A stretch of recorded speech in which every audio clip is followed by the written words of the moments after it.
Hace varios años, un hombre llamado Juan sufrió un grave accidente automovilístico. Fue llevado de urgencia al hospital con heridas muy graves.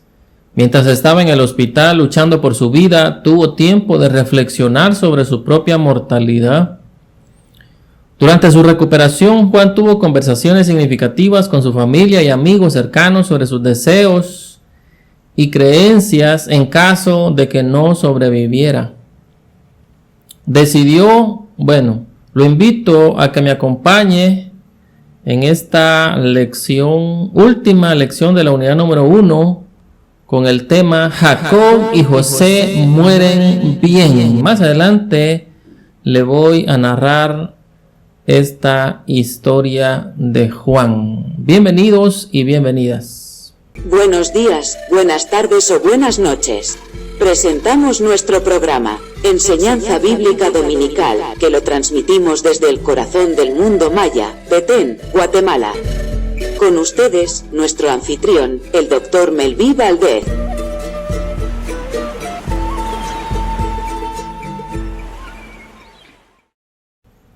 ¿Qué dice si oramos? Usted ora por mí, yo oro por usted y le pedimos al Señor Espíritu Santo que ilumine nuestras mentes y corazones en esta ocasión. Señor y Padre Celestial, gracias por la oportunidad que nos das nuevamente de estar, Señor, ya listos y prestos para escuchar el consejo de tu palabra. Ilumina nuestra mente, Señor Espíritu Santo, enséñanos a tú, nuestro Maestro, y que podamos ser sensibles a tu voz y también obedientes, Señor, para poder ser hacedores de esta palabra. Yo bendigo la vida de mi hermano, de mi hermana, que se ha conectado, Señor, con nosotros en cualquier país del mundo y acá en Guatemala. En el nombre de Jesús. Amén.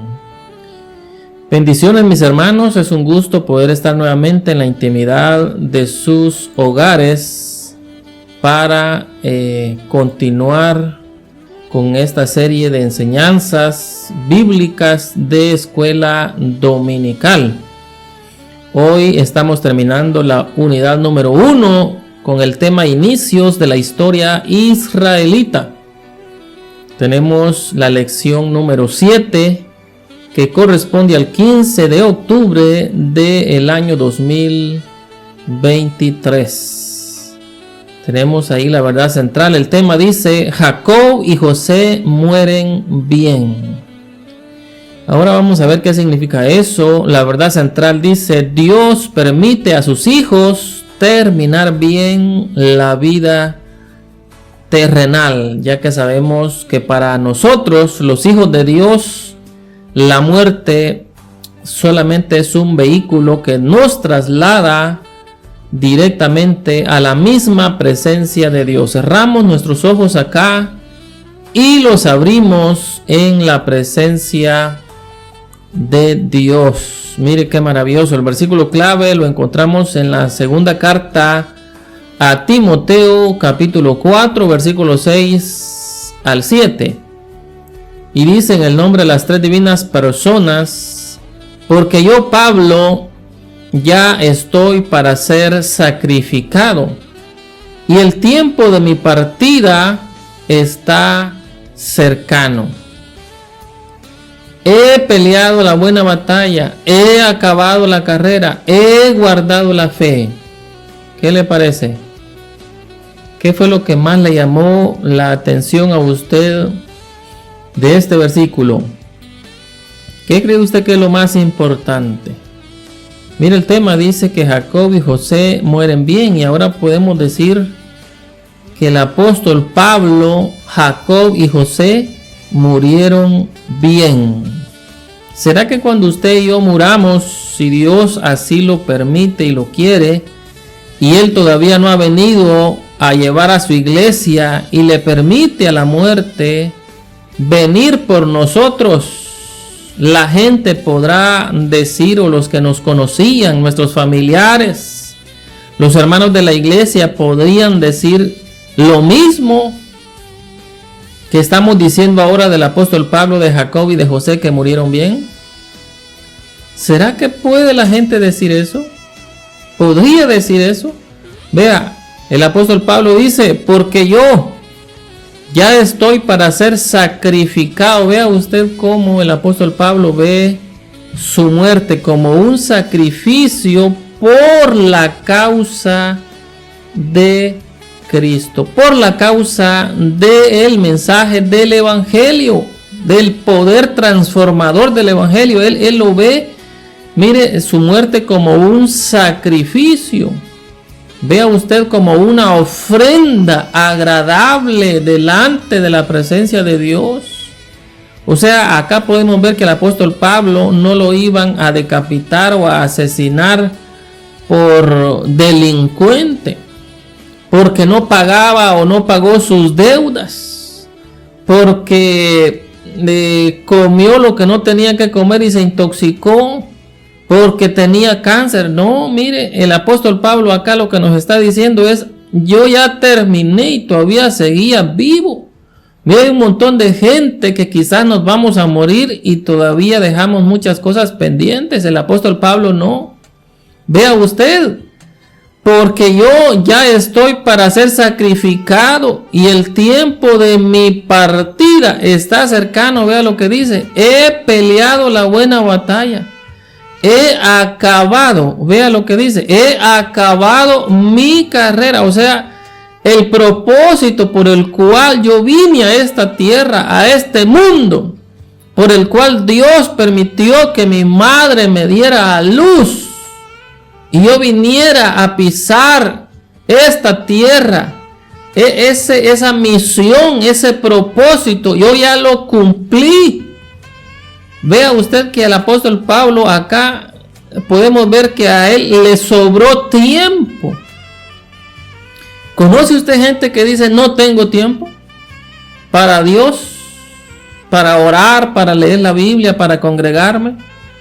Porque estoy muy ocupado, muy afanado, como le pasó al rico necio que dijo, este año mis cosechas aumentaron, pero qué bendición. Dijo así, no incluyó a Dios, miren, en sus planes. Dijo, voy a derribar mis graneros y los voy a hacer mayores. Y le voy a decir a mi alma, vea usted la egolatría. Alma, muchos bienes tienes acumulados para muchos años. ¿Será que tenemos garantizada la vida nosotros acá? Aunque paguemos seguro de vida o seguro de muerte. Mire qué tremendo. Y dice la palabra del Señor que esa misma noche, mire, Dios le habló y le dijo, hombre necio, esta misma noche vienen a pedir tu alma y todo lo que has provisto, ¿de quién será? ¿De quién será? Esto no quiere decir, mis hermanos, que no trabajemos, que no nos esforcemos o que no ahorremos. Claro que no. Pero mire, nuestra vista, nuestra visión, nuestra mirada siempre debe de estar primeramente en las cosas de arriba y no poner nuestro corazón en las cosas materiales, porque se van. Así dice la palabra del Señor, que no pongamos nuestra confianza en las riquezas, porque son como las águilas que alzan sus alas y se van. Mejor dice que hay que hacer tesoros en el cielo, donde la polilla y el orín no corrompen, ni ladrones minan ni hurtan. He acabado la carrera, he guardado la fe. Mire, el apóstol Pablo también terminó bien, a pesar de que fue martirizado, fue muerto a causa, mire, del evangelio. Ahorita vamos a ver cómo mataron al apóstol Pablo. Vean ustedes, según la tradición y la historia cristiana, el apóstol Pablo fue martirizado en Roma. Sin embargo, los detalles exactos de su muerte no se registran en la Biblia. La información sobre la muerte del apóstol Pablo proviene de fuentes históricas y tradiciones cristianas posteriores. A continuación, les presentamos este resumen. Se cree que el apóstol Pablo fue arrestado y llevado a Roma para ser juzgado. Durante su tiempo en prisión en Roma continuó predicando y escribiendo cartas. ¿Qué le parece? Y vea usted cómo los cristianos de hoy, solo con una mala mirada que nos hagan los hermanos o con que no nos agradezcan lo que estamos haciendo o dando, mire, nosotros ya nos estamos echando para atrás. Pero acá el apóstol Pablo, mire, lo metieron en prisión y no crea usted que dijo, bueno, ahora estoy en prisión aquí, pues ahí que trabajen los hermanos que están allá afuera. No, él siguió, continuó predicando y escribiendo cartas, según se dice y se cree que escribió más cartas estando en prisión, mire, que estando libre. Así que mire, las cosas negativas o las circunstancias adversas que podamos estar viviendo, mis hermanos, mire, que nos sirvan a nosotros para poder dar a los demás y a Dios ese mejor aroma de amor, de perdón, de compasión, de misericordia, de justicia, de integridad que pueda haber dentro de nosotros, porque ya hemos aceptado a Jesucristo en nuestro corazón, incluyendo algunas de las epístolas que se encuentran en el Nuevo Testamento. Se cree que él escribió, mire, más de la mitad del Nuevo Testamento, 14 cartas, incluyendo la carta a los Hebreos. La tradición cristiana sostiene que el apóstol Pablo fue martirizado en Roma alrededor del año 67 o 68 después de Cristo, bajo el reinado del emperador Nerón.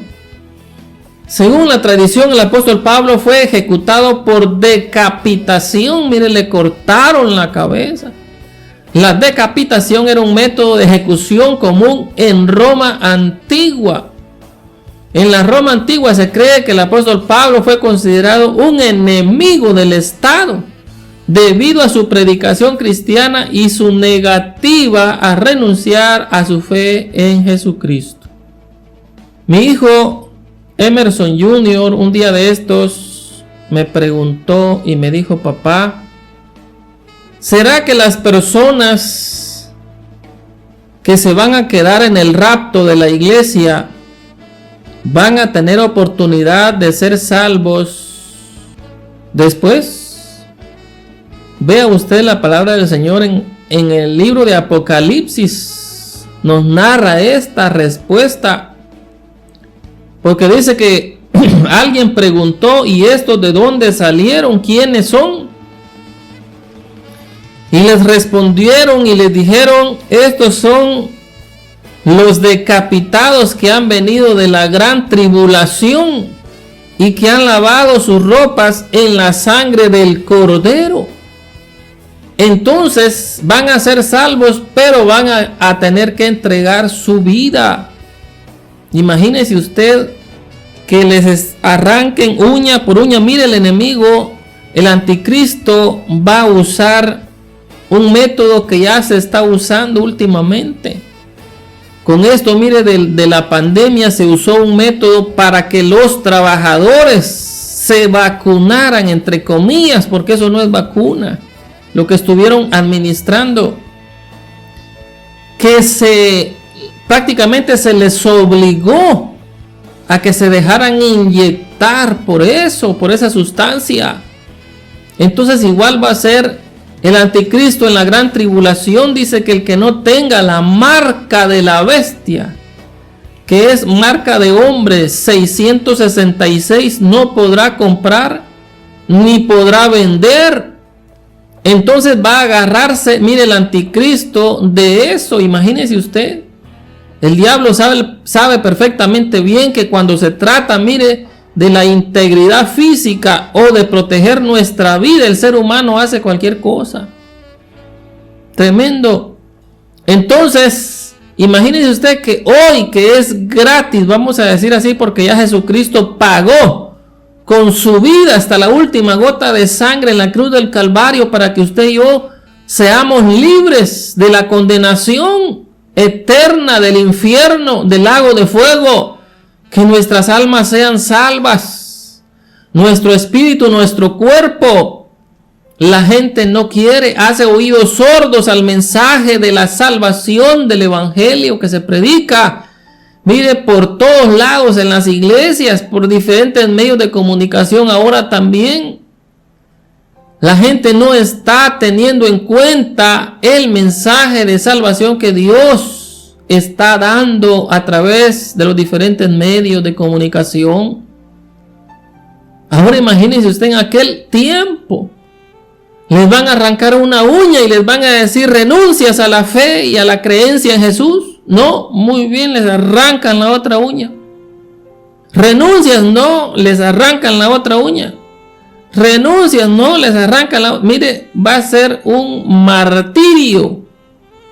Va a ser una total carnicería. Van a ser martirizados, perseguidos, maltratados, injuriados. Algunos, mire, quemados. Tremendo. Entonces, acá, mire, se cree que el apóstol Pablo fue ejecutado por decapitación. ¿Sabe usted quiénes son los que actualmente hacen esto? Ya Roma no lo está haciendo, pero hay, mire, grupos organizados islámicos que actúan de esta manera, y por eso se cree, mire, que el anticristo va a tener ciudadanía también del Medio Oriente, del Islam.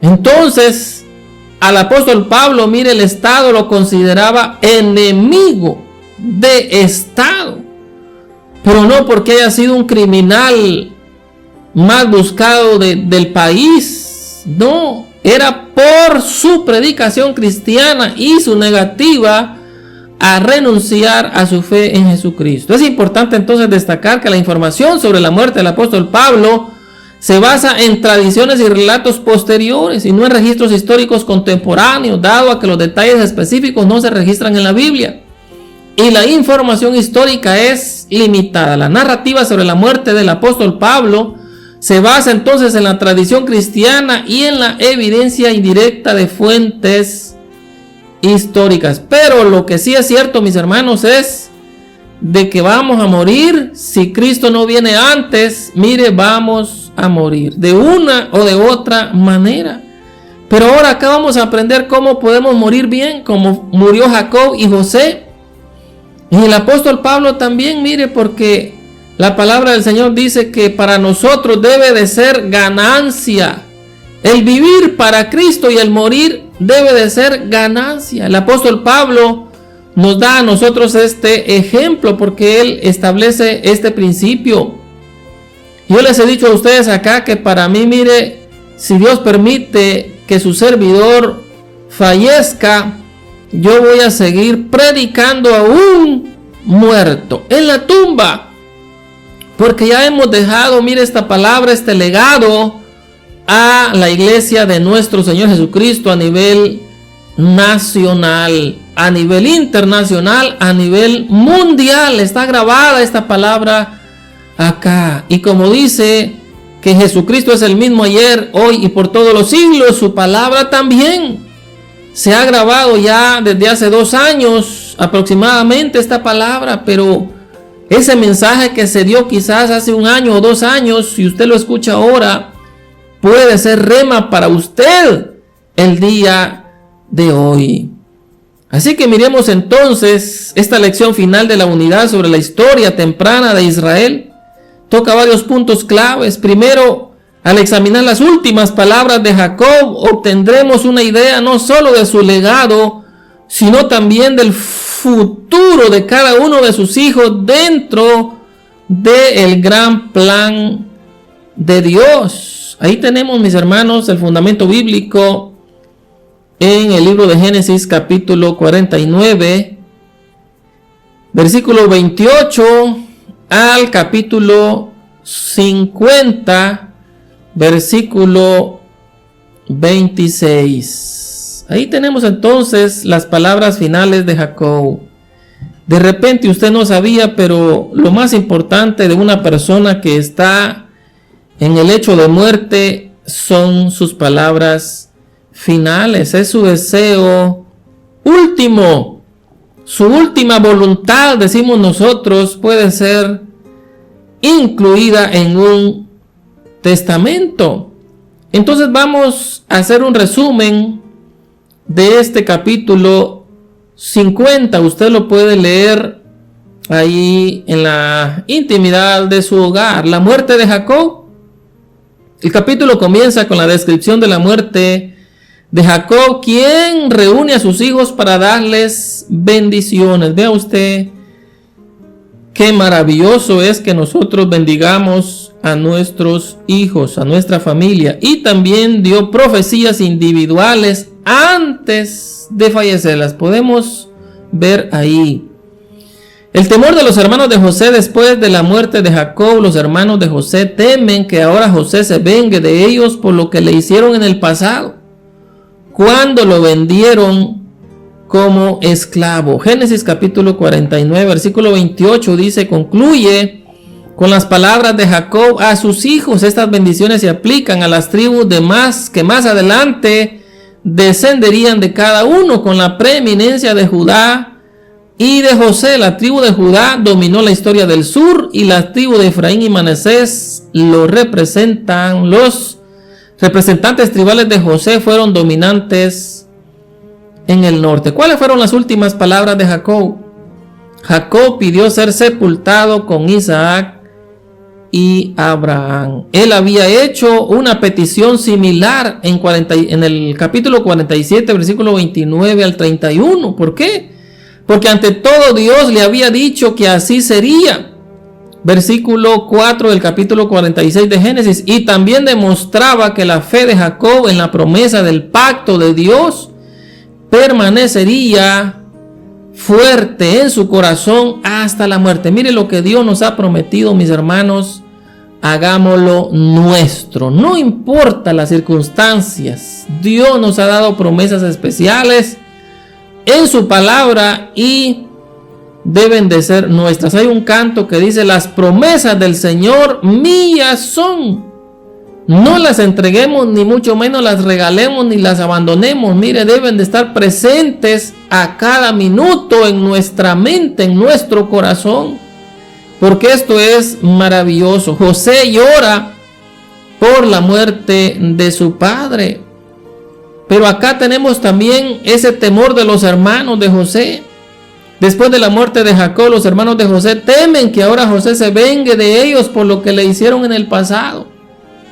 Mire, y acá podemos decir que ahora sabemos por qué muchos trabajadores necesitan de caporales, necesitan de jefes. Porque si no está el jefe presente, mire, no trabajan. Los muchachos pasan el tiempo y después decimos nosotros, pero ¿por qué será que a este no le va bien? Porque no somos íntegros. Mire, no somos derechos, siempre andamos viendo a ver cómo ahí, mire, capeamos en el trabajo. Y esto lo sabían los hermanos de José porque ellos así lo hacían. Solo cuando miraban a su papá se ponían, mire, a trabajar. Entonces el león juzga por su condición. Pero vemos la respuesta de José, que fue una respuesta compasiva, que debe de ser una respuesta que ahora usted y yo debemos de tener con las personas que nos han hecho daño, con las personas que nos han criticado, que han hablado mal de nosotros. José, en cambio, muestra compasión hacia sus hermanos y les asegura que no tiene intenciones de vengarse. El Señor dice: mía es la venganza. Entonces, si usted y yo nos estamos vengando, somos ladrones, porque la venganza le pertenece a Dios, al Señor. Él les dice que lo que ellos planearon para mal, Dios lo convirtió en algo bueno, ya que se convirtió en un líder poderoso en Egipto y pudo salvar a su familia y a muchas otras personas durante la hambruna. Mire qué maravilloso, mis hermanos. Dios conoce el corazón de cada uno de nosotros. Porque hay gente que cuando no tiene trabajo, no tiene dinero o están enfermos, mire, son ahí sumisos, humildes, obedientes. Pero ya cuando, mire, la posición económica o social o académica ya les cambia, ya están allá arriba, entonces miran a los demás así para abajo y de reojo. Ya aparece ahí, mire, el espíritu de Nabucodonosor. Ya se manifiesta ahí, mire, el cuervo. Ya la paloma se ha quedado por un lado. Pero vemos acá a José, mire que él fue humilde, compasivo, siempre. No le cambió su mentalidad, su actitud, sus palabras, su forma de ser, el poder que Dios le dio, mire, de ser el segundo en Egipto, de ser el vicepresidente. El compromiso de José con la familia. José le hace prometer a sus hermanos que cuando llegue el momento de regresar a la tierra prometida, llevarán sus restos mortales de vuelta a Canaán. Y me llama la atención, mis hermanos, investigué un poquito acerca de la distancia que está de Egipto a Canaán. Yo no sé si usted le ha venido ese interrogante o esa duda. Porque mire, cuando ya Dios levantó a Moisés, después de 400 años de pasar el pueblo de Israel como esclavos en Egipto, la palabra del Señor nos dice que llevó como 40 años se llevaron para llegar a Canaán. Pero ve acá, la palabra del Señor establece de que cuando Jacob muere,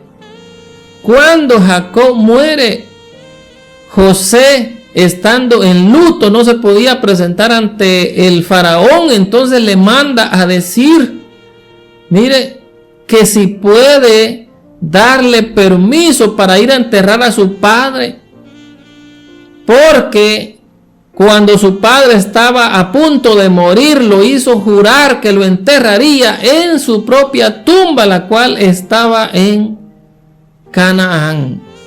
Entonces el rey le respondió, ve a enterrarlo tal como te pidió que lo hicieras. José fue a enterrar a su padre. Lo acompañaron todos sus hermanos y familiares y todos los asistentes del rey, es decir, toda la gente importante del reino y del país. También lo acompañaron muchos carros y gente de a caballo. En Gosén solo se quedaron los niños, las ovejas y las vacas. ¿Le ha quedado o le ha entrado a usted esa duda cuántos kilómetros aproximadamente habían de Egipto hacia Canaán? El tiempo que le llevaría a una persona a caminar desde Egipto hasta Canaán depende de varios factores, como la ruta específica que tome, la velocidad de caminata y las condiciones en el camino.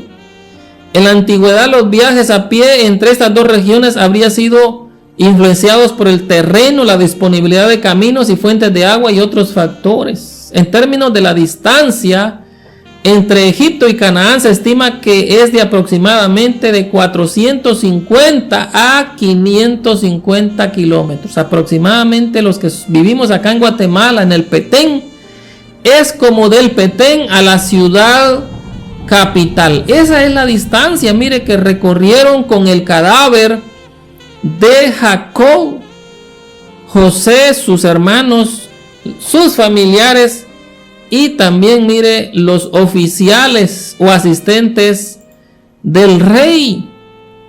Entonces, dependiendo de la ruta exacta, una persona que camina a un ritmo promedio de unos 5 kilómetros por hora podría cubrir una distancia de 40 a 50 kilómetros por día. Por lo tanto, en condiciones ideales, un viaje a pie desde Egipto hasta Canaán podría tomar alrededor de 8 a 12 días, de 2 a 3 semanas, asumiendo que no haya obstáculos significativos en el camino. Sin embargo, en la antigüedad los viajeros se habrían enfrentado a dificultades como terreno montañoso, desierto, cruces de ríos y la necesidad de descansar y buscar alimentos y agua. Por lo tanto, el tiempo real para realizar ese viaje habría sido significativamente más largo. En el relato bíblico de José y sus hermanos llevando el cuerpo de Jacob desde Egipto hasta Canaán, se menciona un periodo de 7 días de duelo en el campo de Atad, lo que indica que el viaje pudo haber llevado al menos esa cantidad de tiempo adicional. Entonces, según los eruditos, dicen que fue de 3 a 4 semanas que se llevaron para llegar de Egipto a Canaán, con toda esa caravana, mire, de carros que iban en ese funeral de 3 a 4 semanas. Imagínese usted cuando salieron de Egipto, aquellas 600,000 personas a 1,5 millones. Dice la palabra del Señor que llevaron 40 años en el desierto. ¿Sabe por qué? Porque Dios quería enseñarles a que confiaran plenamente en Él, a que dependieran de Él, lo cual a Dios le agrada, porque aunque eran esclavos en Egipto, mire, tenían comidita, vamos a decir así. Y la palabra del Señor dice: pero ¿por qué se afanan ustedes por la comida o por la bebida? ¿No han visto cómo yo alimento a las aves del cielo, que no tienen graneros, despensas ni refrigeradoras donde guardar la comida? ¿Cuánto más ustedes, que son mis hijos?, dice el Señor. Por supuesto, mire, porque la palabra del Señor dice que sin fe es imposible agradar a Dios. Entonces, si usted, mi hermano, mi hermana, está pasando una situación difícil de escasez, ahora, mire, recobre fuerza nuevamente. El Señor es nuestro pastor y nada nos faltará. Joven fui y he envejecido, y no he visto justo desamparado, ni su descendencia que mendigue pan. Confiemos en el Señor, mis hermanos. Mire, 40 años y no aprendieron a confiar en el Señor. No aprendieron a depender de Dios, porque estaban acostumbrados, como aquellas personas, mire, que han tenido trabajos del Estado. Les cuesta confiar en el Señor, porque ellos llevaron ya 20, 25, 30 años de estar ahí, mire, esperando el cheque del fin de mes. Pero el Señor dice que tenemos que confiar más en Él. Así que ahí está entonces, mis hermanos. Esto, mire, ya salimos de dudas. Fueron aproximadamente de 3 a 4 semanas que le llevó el viaje. Y ahora ya sabemos por qué el pueblo, cuando salió de Egipto en el Éxodo, se llevaron más de 40 años. Y no aprendieron, ahí se murieron en el desierto. Y tenemos la muerte de José. El capítulo concluye con la muerte de José a una edad avanzada. Sus restos son embalsamados en Egipto y se espera que sean llevados de vuelta a Canaán en el futuro, de acuerdo con su deseo. Mire, esta gente, cuando Dios les decía algo, lo creían a rascatabla. Mis hermanos, cuando Dios nos hable, no le andemos pidiendo a Dios más señales. Mire, creamos la palabra de Dios como un niño pequeño cree en su papá, como un niño pequeño cree en su papá. Mis hermanos, mire qué maravilloso es tener esta convicción de que la palabra del Señor es fiel y verdadera, y que Dios no es hombre para mentir, ni hijo de hombre para arrepentirse. La muerte de José se registra en Génesis capítulo 50, versículo 22 al 26. José enfatizó su deseo de ser enterrado en Canaán. Moisés más tarde cumpliría esta petición, Éxodo 13, 19. Además, José reafirmó las promesas de Dios al declarar: ciertamente Dios los ayudará y los sacará de esta tierra de Egipto. Versículo 24. Pasarían 4 siglos, 400 años después, y un cambio en el estatus de invitados bienvenidos a esclavos maltratados, de invitados a esclavos maltratados, o de esclavos a invitados, mire, bienvenidos. Pero Dios ayudaría a su pueblo tal como lo ayuda el día de hoy. Digamos que ese desierto, mis hermanos, lo estamos pasando ahora aquí en este mundo lleno de tanta violencia, mire, de tantas guerras, esto que se ha desatado ahora en Israel. Al terminar vamos a estar orando, mis hermanos, por Israel. La palabra del Señor dice que tenemos que orar por la paz de Israel. Mire, todo esto apunta, mis hermanos, de que usted y yo tenemos que erguir nuestra cabeza, levantar nuestra mirada al cielo, porque nuestra redención está cerca. Está cerca. Hoy más que nunca tenemos que confiar y depender más de Dios, mis hermanos. Así que En resumen, mire, el capítulo 50 narra la muerte de Jacob. Murió bien. Murió, mire, en el tiempo que Dios había establecido de su edad. No murió antes ni después. Igual José.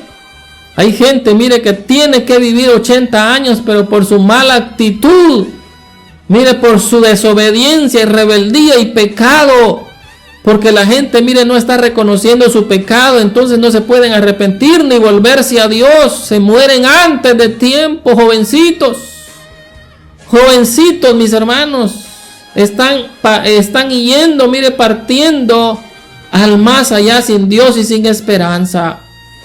Así que narra la muerte de Jacob, la reconciliación de José con sus hermanos y su fallecimiento. También destaca el cumplimiento de la profecía de que los descendientes de Israel vivirían en Egipto durante un tiempo antes de regresar a la tierra prometida. Nosotros venimos del cielo y vamos para el cielo, mis hermanos. Mire, venimos desde el mismo corazón de Dios. No es una casualidad que usted y yo allá, mire, aquí estemos en la tierra. Ahora la pregunta es, ese propósito por el cual usted y yo estamos acá en la tierra, como el apóstol Pablo, ¿lo estamos cumpliendo, mis hermanos? ¿O nos estamos echando para atrás? Si usted, mire, está pensando en darle la espalda a Dios, pidámosle perdón a Dios, mis hermanos, de veras. Y digámosle que nos ayude a terminar nuestra carrera. Y un día, digamos, como dijo el apóstol Pablo, he terminado mi carrera, he peleado la buena batalla, he guardado la fe, por lo demás me está esperando la corona de justicia que Dios tiene para mí y para todos aquellos que aman su venida. Este capítulo cierra el libro de Génesis, que es fundamental para la historia del pueblo de Israel, y establece las bases para el Éxodo y la continuación de la historia bíblica en el libro de Éxodo. Así como pasaron siglos antes de que el pueblo de Dios regresara a Canaán, miles de años han pasado desde que Dios le dio a su pueblo la promesa de ayudarnos, y que un día va a regresar. Mire, y ese día está cada vez más cercano con todo lo que estamos viendo en la actualidad. Sin embargo, esa promesa perdura aún para nosotros el día de hoy, no importa cuáles sean las circunstancias que estamos viviendo. Qué maravilloso, mis hermanos. Ahora podemos decir cómo nos podemos preparar nosotros para morir. ¿Cómo podemos, hermanos, prepararnos? Hay que reflexionar sobre nuestra vida. Les voy a seguir contando la historia de Juan. Hace varios años, un hombre llamado Juan sufrió un grave accidente automovilístico, y con esto terminamos. Fue llevado de urgencia al hospital con heridas muy graves. Mientras estaba en el hospital luchando por su vida, tuvo tiempo de reflexionar sobre su propia mortalidad. Desde su recuperación, Juan tuvo conversaciones significativas con su familia y amigos cercanos sobre sus deseos y creencias en caso de que no sobreviviera. Decidió redactar un testamento vital y discutió sus preferencias de atención médica con su familia y médicos. También expresó sus deseos en cuanto a sus asuntos financieros y legales. Vea usted qué importante es que redactemos nuestro testamento. No esperemos estar en el hospital o sufrir, mire, Dios no lo quiera, lo que sufrió Juan. Debemos de hacerlo en vida, aunque mire, no tengamos tal vez mucho. Tal vez una casa, 2 casas, animalitos o dinero. Hagamos el testamento, mis hermanos, si usted tiene más de 2 hijos. Ahora, si tiene un hijo nada más, pues ya se sabe que es 50% para su pareja y 50% para su hijo. Pero si tiene, mire, 2, 3, 4, 5, 6 hijos o 12 hijos, por favor, mis hermanos, hagamos el testamento, porque si no, mire, todo esto causa divisiones y peleas hasta muerte ahí con la familia. Afortunadamente, Juan logró recuperarse de sus heridas. Mira, hay gente que sufren accidentes automovilísticos y ya no tienen esa oportunidad que Dios le dio a Juan, una segunda oportunidad, y quedan de una vez. Afortunadamente, Juan logró recuperarse de sus heridas, pero esta experiencia le cambió profundamente Se dio cuenta de lo frágil que es la vida y de la importancia de estar preparados. Primeramente, mire, con Dios, a cuentas con Dios, si no hemos aceptado a Jesús en nuestro corazón como nuestro Señor y Salvador. Esta es una buena oportunidad para hacerlo. O si nos hemos alejado o enfriado, mire, por favor, el Señor Espíritu Santo nos dice ahora que avivemos el fuego del don de Dios que ha puesto en nosotros. Y que si hemos puesto nuestra mano en el arado, iglesia, no volteemos a ver para atrás. Y también nos dice que el que piensa estar firme, miremos que no caigamos. Entonces se dio cuenta, mire, de lo frágil que es la vida, el hermano Juan, y de la importancia de estar preparado para la posibilidad de la muerte en cualquier momento. Si hay deudas, hay que pagarlas, hay que tener un ahorro ahí, aunque sea para la caja, para el funeral. Mire, ahora está tremenda la situación con la economía. Las cajas mortuorias han subido de precio, la más barata 5,000 quetzales, $1,000, hágame el favor. Ahora está caro también, mire, a morirse. Aunque había sobrevivido, siguió manteniendo sus documentos legales en orden. Documentos, mis hermanos, legales en orden. Y hablando abierta y honestamente con sus seres queridos sobre sus deseos. Esta historia ilustra cómo un evento traumático puede llevar a una persona a reconocer la importancia de la preparación para la muerte. Nos preparamos para un viaje, nos preparamos para casarnos, nos preparamos para hacer una compra, pero nos hemos preparado para morir. A nadie le gusta estos temas, pero son importantes. Mire cuánta gente está muriendo ahora por estas guerras en Ucrania y en Israel. En la noche ahí, mire, están durmiendo y les caen los misiles encima y ya no pueden abrir los ojos. Por eso, mire, cuando vayamos a dormir, mis hermanos, como dice la palabra del Señor, en paz nos tenemos que acostar, no peleando, en paz. No siempre tenemos la oportunidad de saber cuándo y cómo llegará ese momento.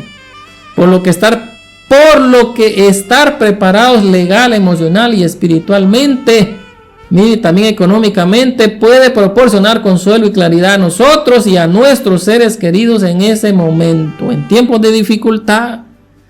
La historia de Juan nos recuerda que la preparación para la muerte no es solo para los ancianos o para los enfermos, sino que es relevante para todos nosotros sin importar nuestra edad o situación de salud.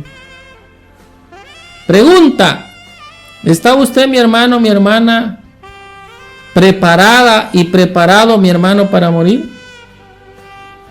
¿Ya tenemos resueltos los asuntos legales? ¿Ya tenemos la planificación financiera? ¿Tenemos por lo menos ahí dinero para que nos compren la cajita? No, mi hermano, yo creo que más barato sale la cremación. Mire, se sale más caro. El cuidado de la salud también, mire, hay que considerar todas estas cosas, la atención médica al final de nuestra vida. Hay que pensar en la posibilidad de establecer un testamento, hay que hacer un testamento, mis hermanos, un testamento. Hay que comunicarnos con nuestros seres queridos abiertamente y honestamente cuáles son nuestros deseos y preocupaciones con relación al final de nuestra vida. Bendigamos a nuestros hijos, mis hermanos, como lo hizo Jacob, como lo hizo José. No esperemos estar ya en la última todos los días. Echémosles la bendición. Esto es algo muy importante. La comunicación, mire, para ayudar a evitar malos entendidos y conflictos posteriores. El apoyo emocional es muy importante. Mire, con esto de la pandemia la gente se estaba muriendo por dos cosas: por el miedo a la muerte y por la soledad. Imagínese usted, la gente no se recupera por esas cosas. Aspectos espirituales también, hay que perdonar, no esperar estar ahí en el hecho del dolor, de la muerte, para perdonar. Perdonemos desde ya, hay que aceptar también esta transición y que Dios nos dé paz, mis hermanos, y hay que dejar esas instrucciones claras a nuestra pareja y a nuestros hijos. Yo le digo a mis hijos acá, yo les he dado a ustedes ejemplo de fidelidad con Dios, de no meterse a deudas, de comprar solo lo necesario y de tener un ahorro ahí por las emergencias. Así que yo lo bendigo, la bendigo en el nombre de Jesús. Si usted está atravesando un tiempo de duelo, si ha partido a la presencia del Señor un ser querido, mire, yo ahora le digo que el Señor le consuele en el nombre de Jesús, porque estos son sucesos, mis hermanos, inevitables que nosotros tenemos que vivir. No queremos que nuestros seres queridos se separen de nosotros, pero está establecido en la palabra del Señor que tenemos que morir, dice, una sola vez y después el juicio. Esto es muy importante. Entonces, yo quiero ahora que usted reciba esa bendición, ese consuelo, esa fortaleza con la palabra del Señor. En Juan 11, 25 al 26 dice: Jesús le dijo: yo soy la resurrección y la vida. El que cree en mí, aunque esté muerto, vivirá. Vea usted qué maravilloso. Romanos 14, 8 dice: si vivimos, para el Señor vivimos, y si morimos, para el Señor morimos. Así pues, sea que vivamos o que muramos, del Señor somos. Y Filipenses 1, 21 está el texto del apóstol Pablo: porque para mí el vivir es Cristo y el morir es ganancia. Y esto es algo muy especial, muy maravilloso. Pues así como en Adán todos mueren, también en Cristo todos volverán a vivir. Si usted, mire, se le fue un ser querido, su mamá, su papá, su abuelo, su tío, su primo, su hijo, su hermano, un ser querido, si murió en Cristo, vea lo que dice la palabra del Señor. Así como en Adán todos mueren, también en Cristo todos volverán a vivir. Y la palabra del Señor también dice que estimada es a los ojos de Jehová la muerte de sus santos. Yo quisiera que oráramos, mis hermanos, un momento por la paz de Israel. La palabra del Señor dice que tenemos que orar por la paz de Israel. Vamos a darle gracias al Señor también por esta palabra. Y que usted y yo, mire, nos pongamos, ya nos comencemos a preparar para este suceso. Y que también el Señor fortalezca y consuele esos corazones, esas vidas que han enterrado un ser querido. Oremos entonces. Señor y Padre Celestial, muchas gracias por esta palabra, Señor, que viene a tiempo y fuera de tiempo. Ahora, Señor, sabemos que estamos viviendo tiempos finales, tiempos difíciles, que tu palabra ya nos ha, Señor, establecido. Ya ha venido esa profecía más segura, Señor, que es tu palabra. Ahora nos unimos, Señor, con mis hermanos para orar por la paz de Jerusalén. Trae, Señor, esa paz que Jerusalén necesita, Padre, en el nombre de Jesús. Toma el control, Señor, de sus enemigos. Confunde, Señor, a sus enemigos, Padre, en el nombre de Jesús. Que estas personas, Señor, que se han levantado contra el pueblo de Israel, Señor, tú puedas, Padre, tratar con sus vidas, con sus mentes. Confunde, Señor, esas mentes, Padre, en el nombre de Jesús. Ten misericordia de ellos también, Señor. También te pedimos por la paz de Guatemala, Señor. Mire ese conflicto interno, Padre, que está acá en Guatemala. Toma el control, Señor, de las mentes. Te pedimos por nuestros gobernantes, Señor. Dales esa sabiduría para que ellos puedan tomar esas decisiones, Señor, sabias decisiones, Señor, de acuerdo, Padre Santo, al bien común, Señor, en el nombre de Jesús de Nazaret. Gracias, Señor, por esta palabra que nos has dado también, que ha venido, Señor, a alertarnos para que nos preparemos para ese tiempo, para ese momento de esa partida, Señor, para estar en tu presencia. Y te pedimos consuelo y fortaleza, Señor, por la vida de mi hermano, de mi hermana que ha, Señor, perdido o se ha separado, Señor, de un ser querido. En el nombre de Jesús, Señor, que ese consuelo venga a ese corazón, a esa mente, Padre, y que un día, Señor, nosotros vamos a poder ver a nuestros familiares en el cielo, Señor, porque tú nos vas a ayudar, por favor, a permanecer hasta el final. En el nombre de Jesús. Amén. Bendiciones, mis hermanos. Este programa está llegando a usted gracias al patrocinio de Consultorio Health del Helicobacter pylori, vitíligo y prevención del cáncer, medicina biológica, homeopática, biomolecular y regenerativa, sublingual e inyectada. Consultas de lunes a viernes en horarios de 8:30 a 11 de la mañana. Realizamos diagnósticos computarizados por medio de bioresonancia magnética cuántica. Los tratamientos los damos en el consultorio. Será atendido por médico homeópata, especialista en medicina integrativa. Recuerde, los médicos tratan, la naturaleza sana. Ahora continuamos.